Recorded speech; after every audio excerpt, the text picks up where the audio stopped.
It was last Monday morning, but the town of Willow Creek was still talking about Sunday's horror. The old church bell, which once called people to worship, now tolled in people's minds like a curse. Pastor Samuel Grayson, the man everyone trusted, the man who baptized their children and buried their dead, had ended a life inside the very house of God. The pews still smelled faintly of lilies and candle wax, but a darker scent lingered. Blood. Nobody could believe it. Not the choir, not the elders, not even the sheriff who'd been raised on Grayson's sermons. They said he'd been preaching about mercy that morning, his voice calm, his eyes steady, when something inside him broke. By the time the police arrived, Margaret Hill, a devoted church volunteer, lay motionless beside the altar. Her Bible was open to Psalms and her glasses rested a few inches from her hand, as if she had been reading one last verse. The whispers began that same day. Some said the devil entered him. Others said it was guilt, years of sin festering under the collar. But one thing was certain, that Sunday never really ended. It stretched through Monday, Tuesday, and every day after, as the people of Willow Creek tried to make sense of what their pastor had done behind the cross. The first scream came just as the final hymn ended. It was sharp, high, and carried across the wooden rafters like a warning from heaven itself. Most of the congregation had already stood, hymnals closing in unison when Evelyn Morris, the church organist, froze mid-step. Her eyes widened toward the altar. She thought she saw someone collapse. At first, no one moved. Churches are places where silence means reverence, not fear. But when Pastor Grayson dropped to his knees beside Margaret Hill, blood staining his white sleeves, the silence shattered. "Call an ambulance," someone yelled. No, don't touch her," shouted another. Evelyn could only stare. She saw the pastor's lips moving as if he were praying, but his hands were trembling violently. The deacons rushed forward, but Grayson pushed them back. "It's done," he whispered, voice trembling. "She's gone. The truth is out." The sheriff, who'd been sitting in the back pew, stormed forward. He saw the blood, the pastor's wild eyes, the lifeless body of a woman everyone adored, and for a moment even he forgot his training. By the time paramedics arrived, the sanctuary was chaos. Mothers shielded their children's eyes. Men held their wives close. No one understood what had just happened or why. Later, the sheriff would write in his report, "The scene was both sacred and profane. The cross loomed above them, casting a shadow that fell directly over the body. But what he couldn't put in his report was the look on Pastor Grayson's face. Half grief, half relief. As if killing Margaret Hill wasn't just a crime, but the end of something much darker that had started long before that Sunday, before the blood and the whispers. Pastor Samuel Grayson was the pride of Willow Creek. Tall, soft-spoken, and endlessly kind. He was the man who never missed a visit to the sick or a funeral for the lonely. People said he had God's patience and a heart made of mercy, but no one really knew him. He arrived in Willow Creek 15 years ago, a widower with no family. The church had been struggling then, pews empty, faith fading. Under his leadership, everything changed. Donations flowed, families returned, and his sermons became small-town legends. He preached about forgiveness, redemption, and the dangers of hidden sin. Ironically, it was those very sermons that now haunted his congregation. Margaret Hill had been his most loyal volunteer. She ran the food drives, decorated the altar, and knew every hymn by heart. She called him Brother Sam. To everyone else, they looked like spiritual partners until rumors began. Some said she had found something in his office. An envelope, a photograph, maybe a letter from his past. Others believed she threatened to expose him for misusing church funds. But those were just whispers, until the day she confronted him right there in the sanctuary. What was said between them, no one knows. But whatever it was, it ended with blood on the pulpit and silence where there should have been prayer. The town mourned her, but they also mourned him, the man they thought they knew. Because the hardest thing for Willow Creek wasn't that a murder happened in their church. It was that the killer had once been their shepherd, and soon everyone would learn that trust can be deadlier than sin. The police cordoned off the church that same night. The stained glass windows glowed faintly red from the sunset outside, and for the first time in its 100-year history, the doors of Willow Creek Church were locked, not to keep people out, but to keep the truth in. Detective Harold Denton, A graying man with tired eyes and 30 years of quiet cases behind him stood in the center aisle staring at the pulpit. On the floor lay an open hymnal, its pages soaked in dark crimson. The title on the left page read, "Amazing Grace." Grace, he muttered. That's some irony. He'd seen crime scenes before, but never like this. The scent of lilies mixed with something metallic and sharp. Candle wax had dripped onto the wooden floor, forming strange patterns that looked almost like teardrops. Pastor Grayson sat silently on a pew near the altar, hands cuffed, eyes distant. She wanted the truth, he said softly. I gave it to her. Denton didn't respond. He flipped through the bloodied hymnal carefully, then noticed something odd, a folded church bulletin tucked between the pages. Inside it, scribbled in pencil, was a single line. The cross hides what the eyes refuse to see. The detective frowned. Was it Margaret's handwriting? Or the pastor's? Outside, the congregation had gathered behind yellow tape, whispering prayers and rumors. Evelyn Morris clutched her rosary and whispered, "There's something evil in that church, and it's not just him." Inside, Denton looked back at the blood-stained book one last time before sealing it in evidence. He had no idea then that the hymnal wasn't just a piece of evidence, it was a message, a warning. And soon he'd learn that every song sung in that church carried a hidden verse no one had ever heard. 3 days before the murder, Margaret Hill had asked for a private meeting with Pastor Grayson. It was late afternoon, and the church was empty except for them. The sun filtered through the stained glass in soft colors. Blue, gold, crimson painting them in holy light. I found something, Sam, she said, setting a small box on the pulpit.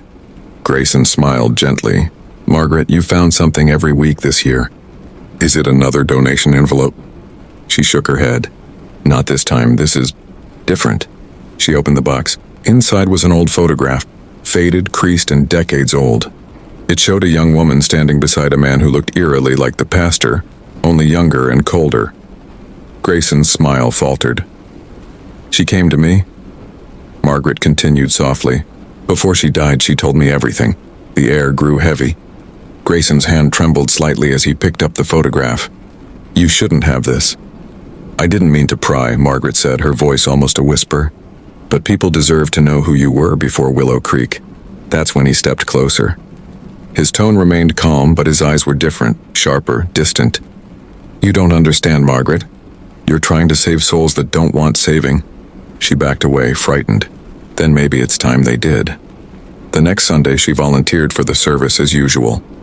She arranged flowers near the pulpit, smiled at the congregation, and sang her favorite hymn, Blessed Assurance. But when she bowed her head during the final prayer, she never saw him walk up behind her. Her prayer was interrupted, and in the silence that followed, the weight of years of secrets fell heavier than any sermon ever preached. Margaret Hill was not a woman easily deceived.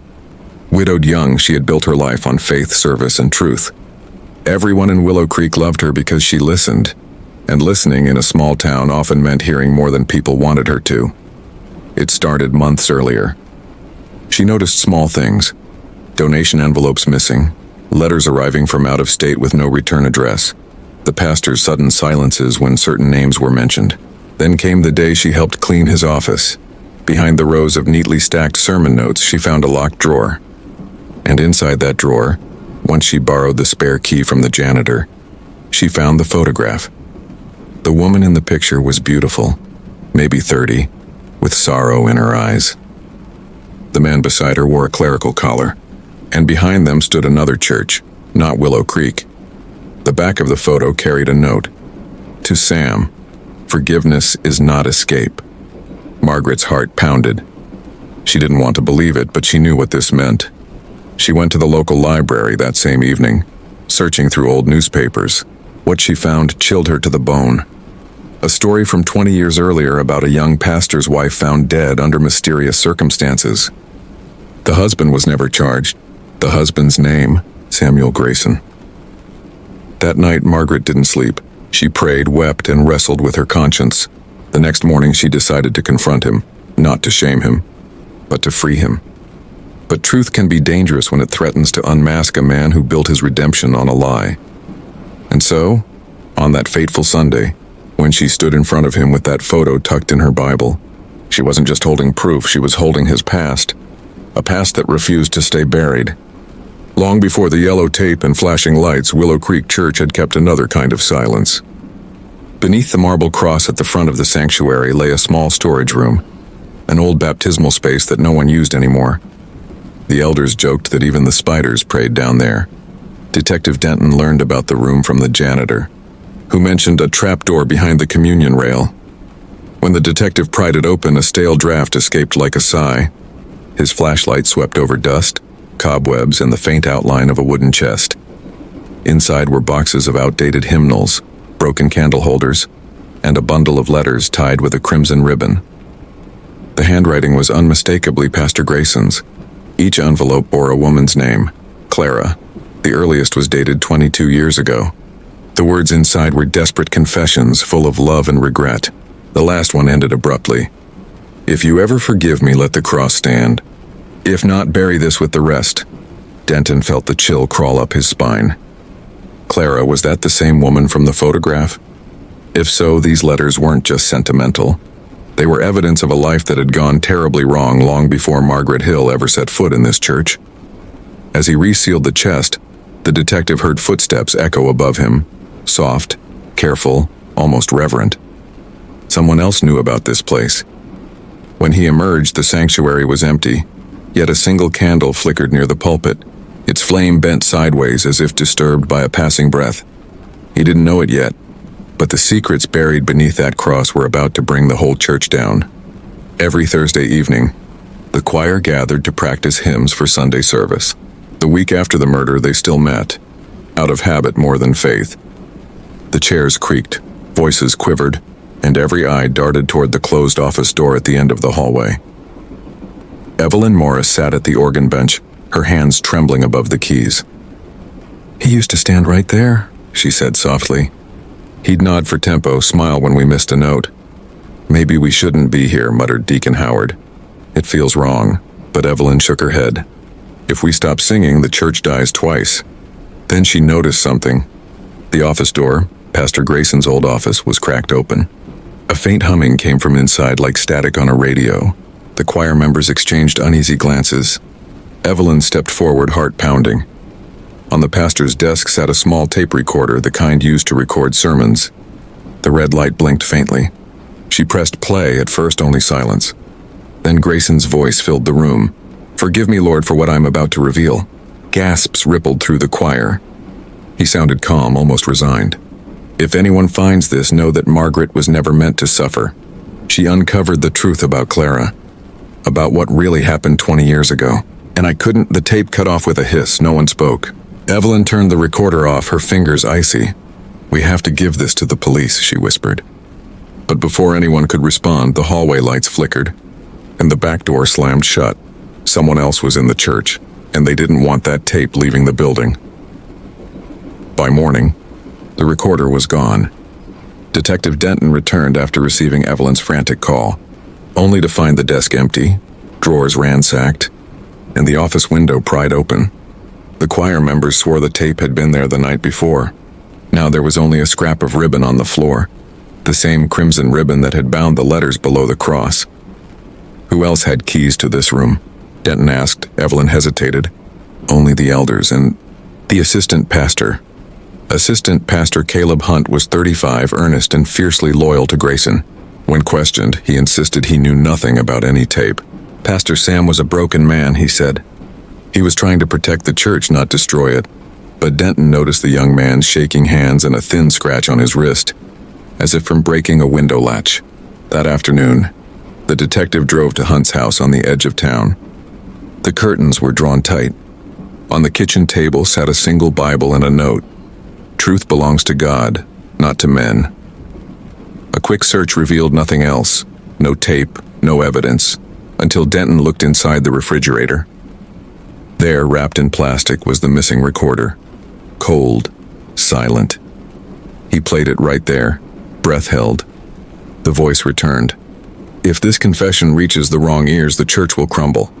But sin covered by silence is not salvation, it's rot."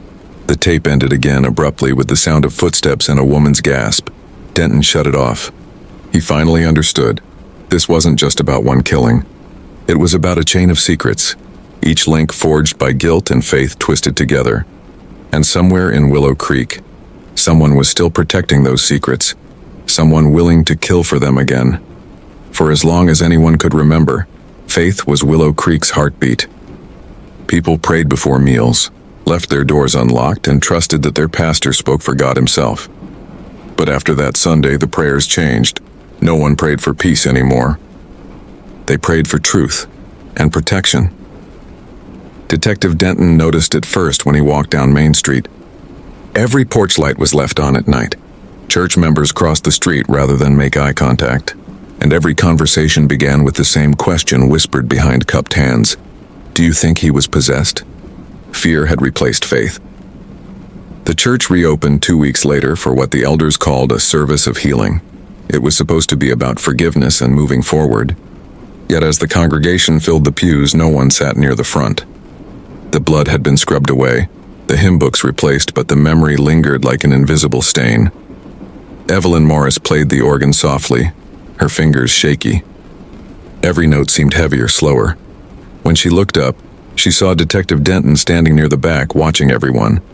Pastor Grayson's seat on the pulpit was empty.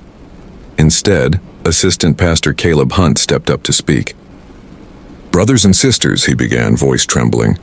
"The Lord tests us in ways we don't understand. Evil sometimes hides where light shines brightest. But we must not let fear take his house."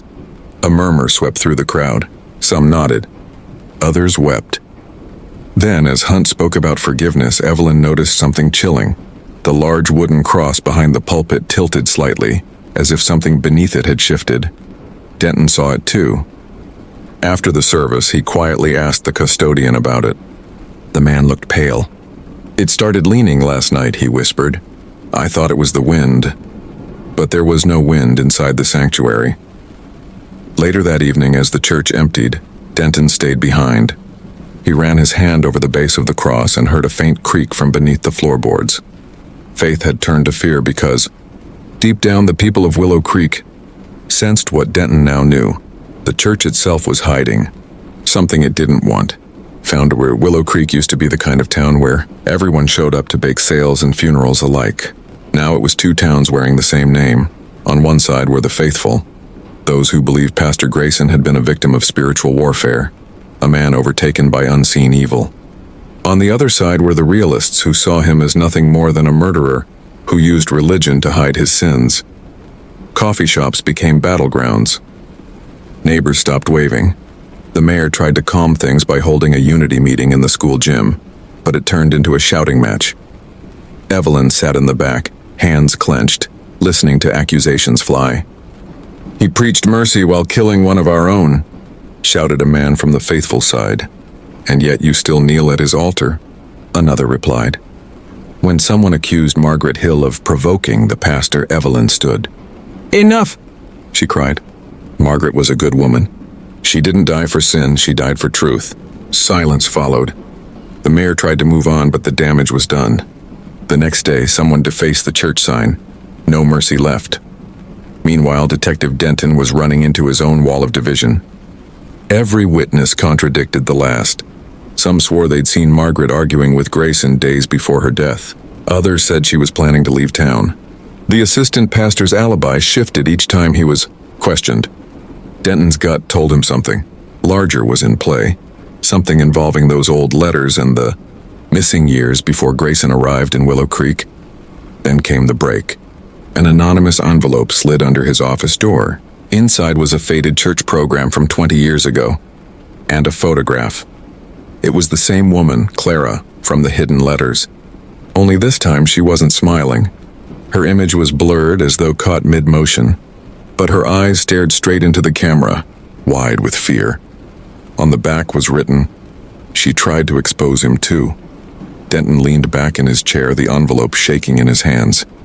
The town might be divided by God and guilt, but the truth was about to connect them all, in the worst way possible. Detective Harold Denton had never been a churchgoer. His wife, Ruth, used to drag him to Christmas services back when she was alive. But after she passed, he'd stopped believing in anything but evidence and motive. Yet now, standing in that sanctuary under flickering candlelight. He felt something he couldn't explain, something old and heavy, pressing down on his chest. He'd spent 3 decades solving crimes that made sense. Greed, jealousy, revenge, they all fit somewhere on a police report. But this was a tangle of faith and fear, sin and sanctity. And the more he looked at Pastor Grayson's life, the less it resembled murder and the more it resembled a confession carved into time. He opened the pastor's Bible, found at the parsonage. Inside the back cover, written in fading ink, were dates and initials, each corresponding to a member of the congregation. Next to Margaret Hill's initials was a simple cross, and next to Clara's was a circle. The next morning, Denton visited the county archives. After several hours of digging, he found the record of a church fire 22 years ago in another state. The pastor's wife, Clara Grayson, had perished. The official cause, accident, but the insurance report suggested arson. As he closed the file, the clerk whispered, "You know, Pastor Grayson's been here before. About a year ago, looking for those same papers." That night, Denton returned to Willow Creek. The church was dark, the town asleep. He entered quietly, flashlight in hand, and made his way to the cross. He pressed against the base and it moved. The floor gave way, revealing a hollow compartment. Inside lay a metal box containing burned photographs, fragments of letters, and one final tape marked, "To the detective who doesn't believe." His fingers trembled as he inserted it into a player. "If you're hearing this," Grayson's voice began, low and steady, "then you found what I couldn't destroy. What began with fire must end with truth. I did not kill Clara, but I failed to save her. And now Margaret has paid for my cowardice." Denton sat frozen. For the first time in years, he bowed his head. Not in prayer, but in exhaustion. He'd come looking for evidence. What he found instead was a man's lifelong struggle between guilt and grace. And for the first time, Harold Denton, the detective who never went to church, understood why people kneel. Sunday came again, and the church was packed, not out of faith but curiosity. The sanctuary buzzed like a beehive, filled with people who once sang hymns, now whispering suspicions. At the pulpit stood Assistant Pastor Caleb Hunt, pale and restless. He had insisted on preaching despite the elders' hesitation. "The people need a word," he'd said. But as he looked over the congregation, it was clear that his sermon would do anything but comfort them. "Brothers and sisters," he began, his voice trembling, "we gather under the same roof where tragedy struck, to ask for God's mercy." Every pair of eyes stayed locked on him. He gripped the Bible tighter. Pastor Grayson was a man of deep pain. He sinned, yes, but who among us hasn't? The devil is cunning. He deceives even the faithful. Detective Denton sat in the back pew, listening closely. There was something rehearsed about Hunt's words, like a man trying to convince himself more than anyone else. Hunt continued, "Some have found letters, tapes, accusations, but the truth is between a man and his maker. We cannot, must not judge." Evelyn Morris stood abruptly. "Judge, a woman is dead," she cried. Gasps rippled across the church. "If you know something, say it." Hunt froze. Sweat rolled down his temple. "Mrs. Morris, please." "No," she said firmly. "You were with him that morning, weren't you?" The sanctuary erupted in whispers. Denton leaned forward, notebook in hand. Caleb's jaw tightened. "I was with him, yes. He asked me to pray before the service. But I left before..." He stopped himself. "Before what?" Denton thought. Evelyn's eyes blazed. "You left before he killed her or before she told the truth?" Hunt's composure cracked. He slammed the Bible shut. "You don't understand. She was going to destroy him, destroy everything." Gasps filled the room. Who was going to destroy him? Denton's voice cut through the noise. Caleb turned toward him, eyes wild. "Margaret? She said she'd send the evidence to the papers." He begged her to stay quiet, for the church's sake. He looked up at the cross, trembling. He said if she exposed the past, it would kill us all. Then he dropped to his knees. Sobbing, the sermon ended not with a prayer, but with silence so thick it felt holy. For the first time, the congregation realized they hadn't been listening to a sermon of truth. They'd been listening to a confession wrapped in scripture. That night, Detective Denton sat across from Evelyn Morris at her kitchen table. The air smelled of old coffee and candle wax. Between them lay the photograph of Clara Grayson, the pastor's late wife, and the latest evidence. A torn letter found hidden in Caleb Hunt's study. Evelyn's eyes were red from crying. "I should have seen it sooner," she said. "Margaret tried to tell me. She said she'd found proof of what happened to Clara." Denton unfolded the letter carefully. It was written by Clara herself. "Samuel, I forgive you, but forgiveness doesn't erase truth. You cannot bury what God sees." The date was 22 years ago, the same week of the fire that killed her. Evelyn whispered, "He didn't mean to kill Margaret. He was trying to silence his past." Denton sighed. "Intent doesn't wash away guilt. Not in the eyes of the law." She looked at him sadly. "And in the eyes of God?" He didn't answer. Instead, he studied the bottom of the letter. There was a symbol drawn there. A small hand-drawn cross with 3 dots beneath it. "You've seen this before?" he asked. Evelyn nodded. "It's carved on the back of the pulpit. Margaret mentioned it once. She said it was part of a secret covenant the pastor made when he rebuilt the church." That night, Denton returned to the sanctuary alone. He brushed dust off the pulpit's back panel and found the carving. When he pried the wood open, an envelope fell out. Inside were 2 pages, one handwritten, one typed. The handwritten note read, "For whoever finds this, I was not the man they thought I was. I lied to save souls that weren't mine to save." The typed page was a copy of a police report from 2 decades ago. The fire that killed Clara had been ruled accidental, yet there was a missing page. The witness statement. Denton looked closer. A faint imprint of words remained on the back. She screamed his name. He froze. That meant someone else had been there. Someone who saw what really happened the night Clara died. And if Margaret had found that missing witness, that's what sealed her fate. The next morning, the church was quiet again, sunlight pouring through the stained glass like broken jewels. Detective Denton stood near the altar, staring at the verse embroidered on the pulpit cloth. "The truth shall make you free." John 8:32. He almost laughed at the irony. The janitor approached hesitantly. "Detective, you might want to see this." He pointed to the far end of the sanctuary where volunteers had been scrubbing the floors again. There, beneath layers of polish, faint reddish stains had begun to resurface. "Blood?" Denton asked. The janitor shook his head. "Not from the murder. This was older. Years older." Denton knelt down. Under the wood grain, something was etched faintly. Letters half worn away. C.G. Clara Grayson. He took a photo, his pulse quickening. Had the floorboards from the old church, the one that burned, been reused here? He drove to the county construction office and checked the permits. Sure enough, the church's foundation had been rebuilt using salvaged wood from the burned chapel where Clara died. It hit him all at once. The pastor had literally built his new life on the ashes of the old. Back at the church, Denton pulled open the confession tape box again. There was one more cassette he hadn't noticed before, wedged deep inside. It was labeled Revelation. He played it. "If you're hearing this," Grayson's voice said, weary and broken, "then you've found the truth I could never preach. I was there the night Clara died. I tried to save her, but I failed. The fire wasn't an accident. Someone set it to silence her. And that someone followed me here." Denton's blood ran cold. "Followed him," he muttered. Then came the final line on the tape. "He calls himself a man of God. He sits beside me every Sunday." The voice cut out. The detective looked up at the church pews, empty and quiet, and whispered to himself, "He's still here." The Bible verses had promised freedom, but now, every word, every hymn, every scripture carved into that place was soaked with something darker. A faith built on fear, and a truth still waiting to rise from the bloodstains beneath the floor. The parsonage stood a few yards behind the church, a modest 2-story home with white paint peeling like old parchment. For 15 years, Pastor Grayson had lived there, visited daily by those seeking comfort or counsel. Now it sat silent, its windows reflecting the gray morning like tired eyes. Detective Harold Denton stood on the front porch, warrant in hand.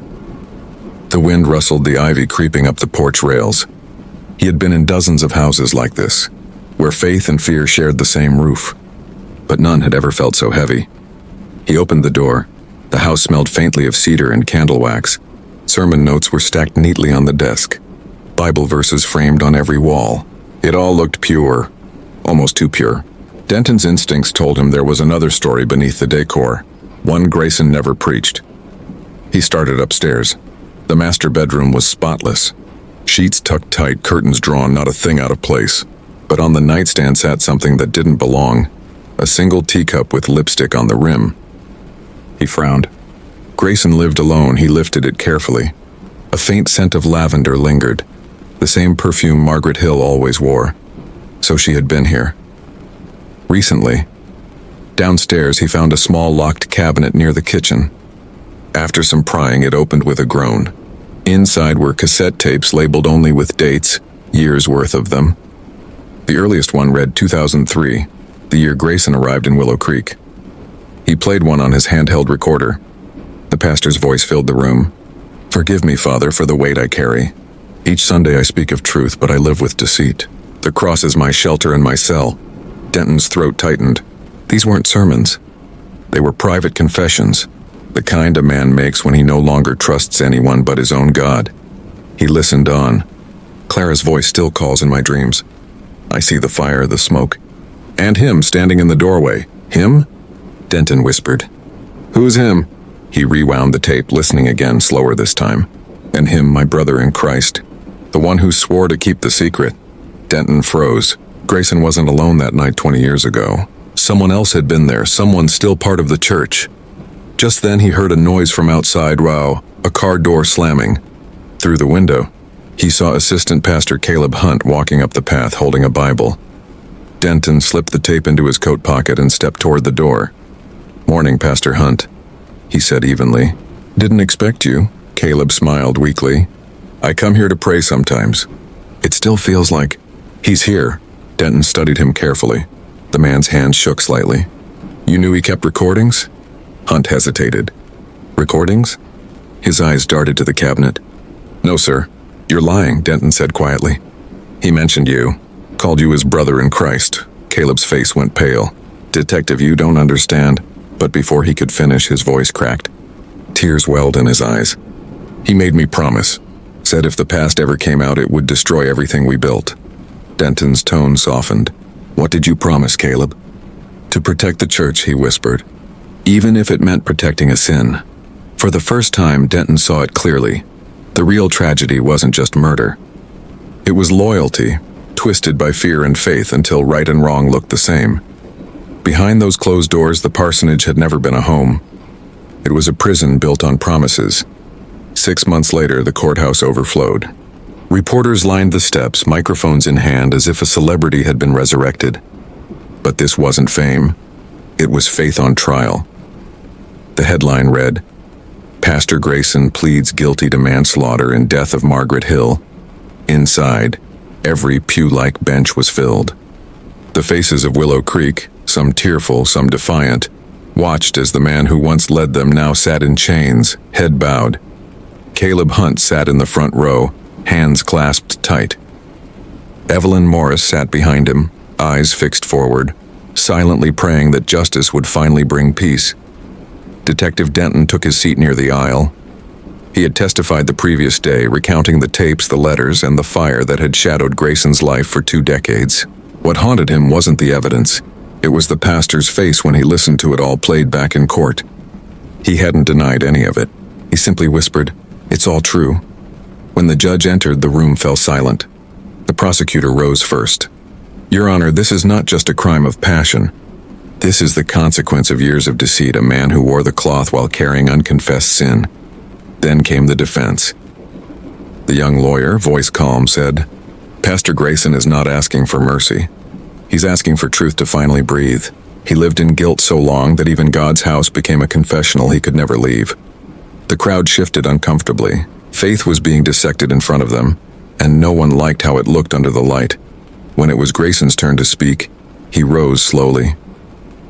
"I came here 15 years ago to rebuild," he said. "But a house built on ashes cannot stand. Margaret did nothing wrong. She found what I had buried, and when she confronted me, I saw my whole life collapse. I tried to stop it, not her heart, but the truth. And in doing so, I took both." A murmur filled the room. He turned to the gallery. "To those I led astray, forgive me. To God I beg you, let this end here." The judge's gavel came down softly, almost mercifully. "Pastor Samuel Grayson, this court sentences you to 20 years in prison." Gasps, tears. Some bowed their heads. Others stormed out. But outside the courthouse, Evelyn stood on the steps beside Denton. "It's over," she whispered. He looked at her. "No, it's only over when this town learns to forgive itself." A year later, the church reopened under new leadership. The building had been repainted, the floors sanded, and the cross repaired. Yet some scars never left. On a quiet Sunday morning, sunlight spilled across the altar where Margaret once stood. Evelyn, now the choir director, led a small group in singing "It Is Well With My Soul." The notes trembled but carried strength. Detective Denton sat in the back row, hat in his hands. He'd retired since the trial but found himself drawn to the church every so often, not out of faith but out of unfinished business. After the service, he walked toward the parsonage one last time. The air was still. The door creaked open under his touch. Inside, dust danced in the beams of light, and the faint smell of lavender still lingered. He took out the last tape Grayson had left for him, the one marked "Final Prayer." "To the people of Willow Creek," the pastor's weary voice said, "if my sin destroyed your faith, then I failed twice, once as a man and once as a shepherd. But if my confession taught you to see grace in brokenness, then maybe God can still use even the worst of us." Denton let the words play out in silence. Outside, Evelyn approached the open doorway. "You think he found redemption?" she asked softly. He shrugged. "Maybe that's not for us to decide." She smiled faintly. "Maybe not. But I like to think Margaret forgave him before heaven did." They stood there for a while, the church bell ringing faintly in the distance. The story of Willow Creek had started with faith, fallen into fear, and now stood at the edge of forgiveness. Some called it redemption. Others called it ruin. But for the town that once hid its sins behind a cross, it was finally truth. And for Detective Harold Denton, the man who never went to church, this was the first time he whispered, "Amen." Rain fell steadily that morning, soft, steady, relentless. The kind of rain that felt like cleansing. The churchyard was quiet except for the rhythmic patter on the roof. Inside, candles flickered, casting golden light over the polished pews. It was a special service, not for celebration, but remembrance. It had been 2 years since Pastor Samuel Grayson's conviction. Today they would dedicate a new memorial garden behind the church, in honor of Margaret Hill and Clara Grayson, 2 women whose truths had changed a town. Detective Harold Denton stood in the back, hat in hand, watching the small crowd gather. He wasn't here as a cop anymore. He was here as a man who had learned that justice doesn't always come from a courtroom. Sometimes it's born from confession. Evelyn Morris stepped to the pulpit, her voice steady yet tender. "Today," she began, "we don't gather to remember a crime. We gather to remember that truth, though painful, can set a whole community free." Heads nodded. Some wept quietly. She continued, "Samuel Grayson wrote to me from prison last month. He said he'd found peace behind bars, that he'd started leading prayer circles with inmates who'd lost all faith, he said. He finally learned what forgiveness means." The crowd murmured softly. Denton thought back to the man he'd once arrested, trembling, hollow, broken. Could that man really have found peace in a cell? Maybe. Sometimes the walls that confine you are the same ones that finally make you face yourself. After the service, Evelyn walked over. "He sent this," she said, handing Denton a folded letter. Denton opened it carefully. Inside was a short message in Grayson's handwriting. To Detective Denton, "You once said truth brings pain before it brings peace. You were right. Tell them I'm free even if I never leave these walls." Denton exhaled slowly. "He's changed," he said quietly. Evelyn smiled sadly. "Maybe that's what grace really is. Change after everything else is gone." They stepped outside together into the gentle rain. The memorial garden shimmered with wet stone and fresh flowers. A new cross stood at the center, simple, unadorned. Beneath it, 2 plaques read, "Clara Grayson, the light that was silenced. Margaret Hill, the voice that spoke truth." Evelyn knelt to place a white rose by the base. "Do you think this town will ever be the same?" she asked. Denton looked at the sky. "I hope not," he said. "Some towns are meant to change. It's how they heal." The church bell rang once. a slow, solemn tone. For the first time in years, Willow Creek didn't feel haunted. It felt forgiven. It was nearly dusk when Detective Harold Denton found himself standing alone inside the old sanctuary. The sun poured through the stained glass windows one last time before setting, painting the room in red and gold. He'd thought this part of his life was over, but something had drawn him back. Not a case file or evidence, but curiosity. A question that still lingered. He approached the pulpit, now refurbished, smooth and shining. He placed a hand on it, remembering the words carved into the back. The hidden cross and its 3 dots. He whispered to the empty air, "You built your faith on this wood, Pastor." But it was never the cross that failed you, was it? It was what you tried to hide behind it. The echo of his voice carried faintly through the sanctuary. From behind him came a quiet voice. "You still talk to him?" It was Evelyn. She stood in the doorway, arms crossed but smiling gently. "Sometimes," Denton said. He left more questions than answers. She walked closer. "Some questions aren't meant to be answered. They're meant to be lived with." He smiled faintly. "You sound like a pastor," she chuckled. "Someone has to be until the real one comes along." They stood side by side, watching the sunlight fade from the stained glass, the colors dimming but not dying.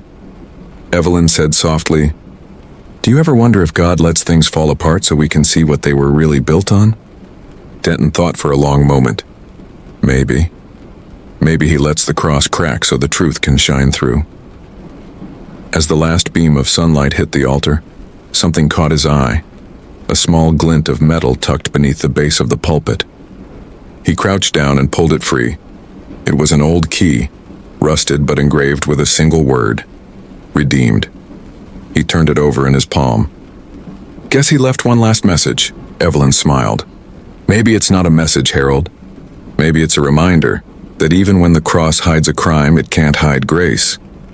The church bell rang again, slow and deliberate. Outside, the town of Willow Creek carried on, children laughing, choir voices drifting faintly through the breeze, life moving forward.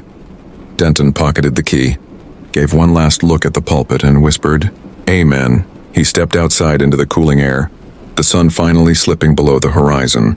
The shadows of the church stretched long behind him, but the path ahead glowed faintly golden, because sometimes the darkest stories aren't about crime at all. They're about finding light again after truth breaks the silence. And in Willow Creek, that light had finally come.